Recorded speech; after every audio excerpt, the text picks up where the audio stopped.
Fucking hell. I'm Joe Rhythm with my review of WWE Smackdown. They have the best storyline on Smackdown with Reigns and Jey Uso. And they have the worst storyline they put on TV this entire year. Murphy and Aaliyah, Ray and Dominic and Seth Rollins, and this saga will not fucking end. No matter how much the ratings crash, no matter how much backlash there is, no matter how much bullshit there is. I need to prepare before I review this. Yeah, let's see. Let's prepare for this. Because there was a couple good things on here, but let's see. There, that should do it. I'll get started with a little bit more now. So, recaps of Roman versus Jey from Hell in a Cell. You probably can tell I didn't really like this episode, and the Murphy-Aaliyah storyline and the climax, so to speak, of this storyline, or at least the crescendo of it, is a big reason why. And people can defend it all they fucking want. I don't care if they're two legal adults. I don't fucking care. The storyline isn't needed. It comes across as creepy and gross, and it's fucking stupid. And it's fucking unnecessary. It's just so fucking bad. So, recaps of Roman versus Jey at Hell in a Cell. And Jey's out in the ring. He's upset. He's crying. He says to Roman, he's all upset at him. This isn't you, all this stuff. And Roman says you can make all the excuses you want, but you gotta fall in line. He did what he had to do. I mean, he did. Again, I'm not even the biggest Roman Reigns fan or the biggest Usos fan. And you know what? This storyline's fan-fucking-tastic. Family drama, family, strife can sell tickets if they were able to sell tickets. So I guarantee you this, with the Aaliyah Murphy storyline, they probably would not fill up arenas, more than half capacity, even if the ongoing pandemic was not happening. Jey is like, this title changed you. I don't know. It's like, I know this is how you get down. This is not how you get down. You aren't like this. This isn't you. I hate you. I hate you. I hate them. It's like Anakin. It's like Hayden Christensen from episode 2. Remember that? And not just the men, but the women and children. I hate them. Remember how he sounded like the nerdy guy from Simpsons? Remember that? I'm trying to add some jokes here before I get into a whole lot of rage, as opposed to the calm individual I've been so far. Roman says, fall in line, or you're out of the family. Remember, if you lose, you're out of the family. And what can you do? What can you do? I love you. I always have loved you. By the end of the night, you will fall in line, or else. This was a great opening segment. This was fan-fucking-tastic. This was absolutely great. I don't know how much longer they can continue this storyline, though by the end we get a new wrinkle, though an expected wrinkle. But hey, it is what it is. And if that wasn't, a great start, the Susan G. scamming ad brought it right back down. Susan G. Komen is a fucking scam. Just remember that. So, the matches, by the way, don't really mean much of anything, which is really sad because there was some good storytelling with the main event. Kevin Owens versus Dolph Ziggler with Robert Roode. It's a Team Smackdown qualifying match. Name the last match of Dolph Ziggler's career that has been any good where he has not been in with somebody better than him. I can't name, besides his feud with The Miz. Yeah, he teamed with Drew McIntyre, and that was some pretty good stuff, but they want me to care about Dolph Ziggler match in 2020. How fucking adorable. And by the way, Smackdown, it was really kicking the Survivor Series overdrive here because they said it's the one night of the year where Raw and Smackdown go head to head. It's the best of the best.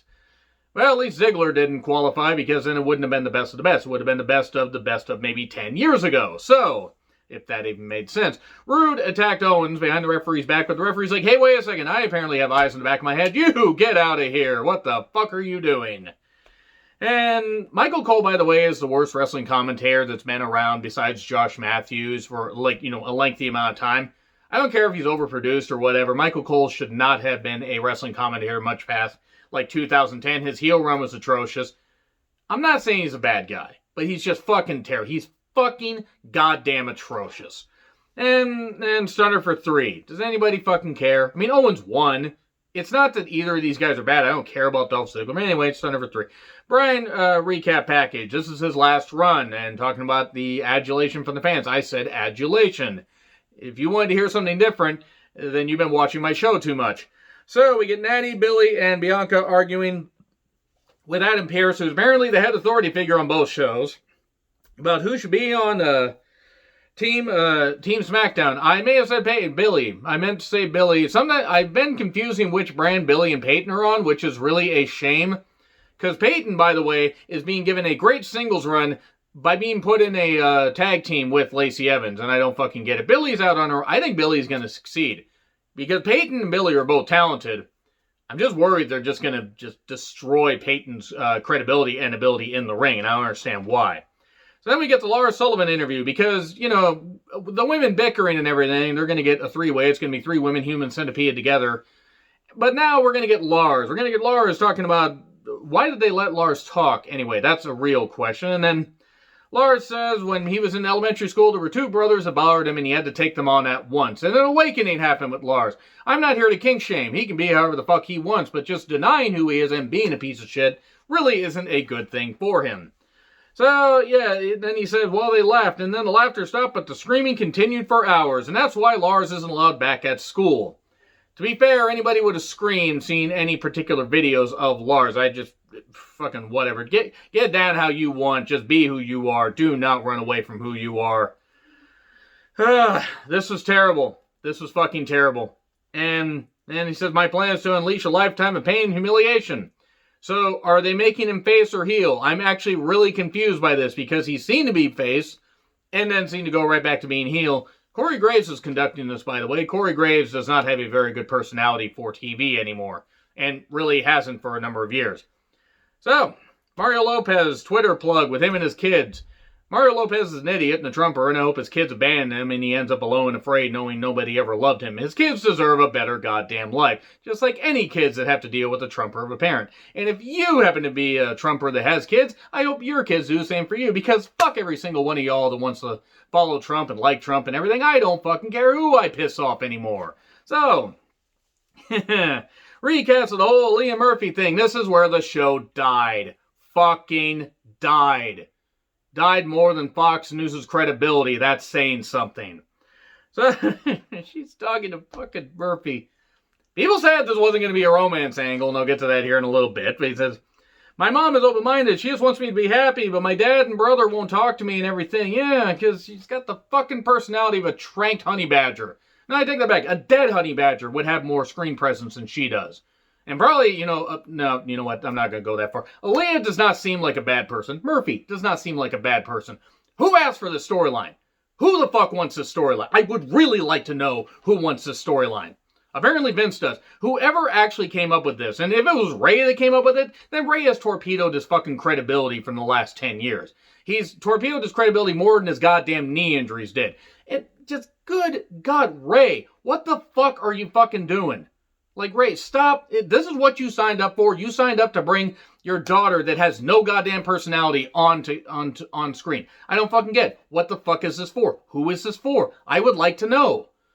Family drama can sell. Not this kind of family drama. Reigns and Jey are doing the right thing. Thank God they didn't try to go this route and bring in the wife or whatever. I mean, wait, is it Jey or Jimmy that's dating Naomi or married to Naomi? I really don't remember. So anyways, Murphy, well, I'm going to apologize publicly. That's going to work, except it's not. Natty versus Bianca versus Billy. Not a bad match, but it was just there. This is the most they use the women. Well, except for one segment later. Bianca wins, pinning Billy. Carmella, the entire world will know why I'm untouchable next Friday. I am not one to pretend to be a fucking GQ model. I will never claim to be a GQ model. I'll claim to be just an average, if not ugly-looking white guy. Carmella looks fucking terrible. All the plastic surgery, all that. WWE needs to stop encouraging their women to get plastic surgery, because otherwise, you're going to make them look like botched real dolls or real dolls that never got out of the goddamn assembly line. And we're just like, yeah, we'll just put them on the market in Hong Kong or something like that. All due respect to people in Hong Kong, because some people are just desperate. Like, seriously, she looks fucking terrible. This is worse than Emmalina, because at least Emma had the right to say no and had the smarts to say no. Carmella may not be able to wrestle, but good God, this is fucking terrible. This is fucking bad. Whew. Yeah, and again, WWE needs to stop encouraging their women to get plastic surgery. So, Murphy and Aalyah, all I'm going to say is this: Rollins shows up. I encourage a relationship. I support it. Great, because what we fucking needed was, you know what? Here, I gotta goddamn tear something fucking else before I continue this goddamn shit. Goddamn Vince should have gone to jail in the 90s for this shit. This isn't entertainment, by the way. I'm just saying, this is not entertainment. You guys are entertained by it, fine. I'm not. I prefer my wrestling to actually have some kind of intelligence behind it and not a storyline that should have ended like 3 fucking months ago, or at least 2 months ago. He embraces a relationship. Murphy attacks him, and then Dominic shows up and attacks Rollins, and then attacked Murphy. No, wait. Somebody attacked somebody. I lost track because of what happened at the end. Then Ray shows up. They're going to tag team Murphy in front of Aaliyah. Gross. And Aaliyah stuffs the whole thing, the 619. No, Dad, it's like, I'm not going with you. I love him. And she kisses him. So, again, here, let's see. This is exactly what should fucking happen. This is the worst storyline in wrestling today. This is worse than anything WWE did. This is worse than anything AEW has done. I have killed AEW for a lot of shit, and this is worse. There is no defending this. No fucking defending this at all. She kisses him, and just cancel the fucking goddamn show. Just cancel it. Just fucking God. There is no coming back from the... Here, just wait. Here, give me a second. I'm going to get something else to tear. Yeah, I'm going to get something else to goddamn tear here. I need more shit to tear. Here, let's see. There we go. I'll just get more. I'll just get, random junk mail here to shred. God. There. Just shit. I'm really questioning why the fuck I'm still watching this. I'm really questioning that. Because I love wrestling. I love so many of the talents on this show, but good fucking God. Vince McMahon wants to drive fans away. He wants to drive fans like me away. He wants to drive so many other fans away. And I was tempted to shut the show off and say, I will never watch this shit again. Again, the worst thing going on a wrestling program, period. So, we get away from that. We have the Street Profits shouting, but at least they were a little more serious this time about the New Day. We ain't serving pancakes, we're serving L's. Or we serving L's. Whatever. Hey, at least they were a little more serious. I will give them credit for that. They face off against Cesaro and Nakamura. This is notable for Montez being tossed into the next goddamn county by Cesaro. And then the match was okay. It was given enough time. And a frog splash where I swear Montez hurt his ribs. I hope Montez is okay because that looked really bad. He's got incredible athleticism. Angelo's really good as well. But goddamn, just Montez, take it easy. You and Bianca need to have a happy life together. I don't want him to be unable to perform. I don't want him to be like crippled doing that shit. Whether he can do it or not, just goddamn. But anyway, I need to... Here, let me shred some more shit because of this. Sorry, by the way, to anybody's ears. I probably should warn you not to, wear your headphones here. So let's just do more of this shit. So, okay. Zayn says the IC champion is greater than the US champion. Lashley only represents one country, which, well... And he's right, because there are a bunch of stupid fucking morons who still think that Trump's a good president. And again, fuck you if you believe that. You can feel however you want, but I'm going to tell you to fuck off. I've told family members of mine to fuck off. You think I give a damn if I piss off any of you guys? You guys are so goddamn sensitive and stupid anyway. You want to believe that this guy cares? He doesn't fucking care one bit. Anyway, let's finish this up. Sasha apparently got her drapes, got some drapes from a house in India and decided to make an outfit. It was very shiny. It was very, very shiny. And then she says, well, she stole the chair that Bayley used on her and says, oh, Asuka, there's no doubt that I'm the best of the best. Bayley shows up and says, well, you can win a title, but we all know, even you can't hold it. That was a good line, because it's true. Sasha has not successfully defended the championship on the main roster. And... they're going to have a rematch next week. Fine. Bryan versus Jey Uso. Team Smackdown qualifier. Reigns shows up during the match.